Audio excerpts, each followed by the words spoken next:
Steve Robbins here. Welcome to the Get It Done Guy's quick and dirty tips to work less and do more. Today's topic is getting what you want from other people. The quick and dirty tip is to ask.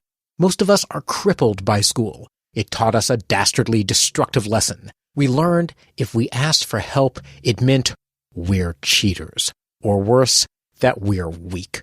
Real men and women don't ask for help. Only papier-mâché people ask for help. People who are made of newspaper and library paste with their faces drawn on in magic marker. We love the myth that people do it on their own. Rich, successful people who started in a trailer, got scholarships to famous schools, and now have 30,000 employees, personal assistants, and a private jet. They never ask for help.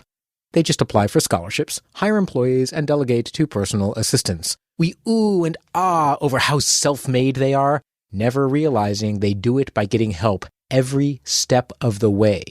We all have times we want to ask for help, like asking our boss to show us how he used to do in 1 hour the sales reports that take us all day, or asking our best friend for advice on handling our teenager's upcoming slumber party, since a crowd control hose leaves the carpet too soggy. But we don't ask for help because we're scared. We find amazing excuses to keep us from asking for what we want. Don't fall victim to these silly excuses. Let's knock them out one by one so you can ask for help when you want it. Excuse number 1, they'll think I'm stupid. Not necessarily. In fact, they might be impressed you had the courage to ask. And as long as your request is G-rated, they won't even be shocked. They'll probably just say yes or no.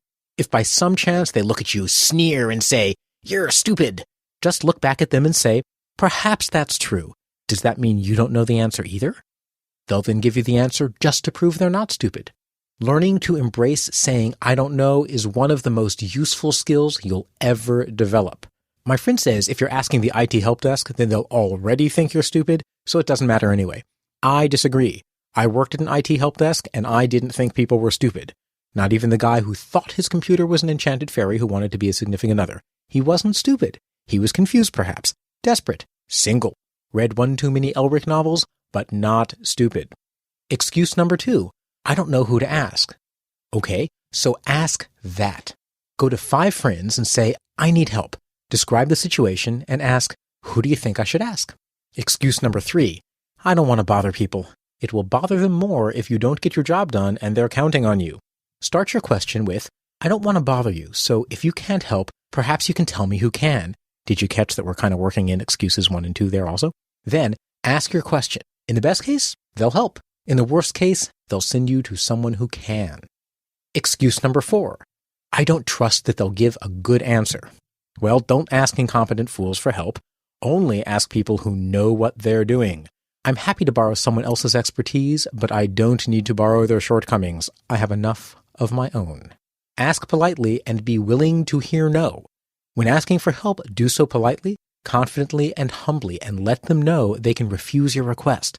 That way, they won't feel pressured. Don't expect them to say yes, but don't expect them not to. "Please, sir, may I have some more gruel?" asked Oliver Twist. If a scrawny orphan boy can ask, so can you. If they say no, thank them and go ask someone else. In fact, expect people to say no. That way, if they say no, they're just doing what you expect. It makes you feel powerful, like you're already emperor of the world. If they say yes, then you can be pleasantly surprised. Of course, if they say yes, they were violating your expectations, and as emperor, you may have to execute them as an example. But such are the sacrifices that come with great power. We're trained to think that asking for help is using up a silver bullet. Is it? Unless you constantly ask and abuse someone's generosity, you're giving someone the gift of doing you a favor. Think of the times you've helped someone else. It feels pretty good. The only time it's unpleasant to ask for something is when someone says yes when they mean no.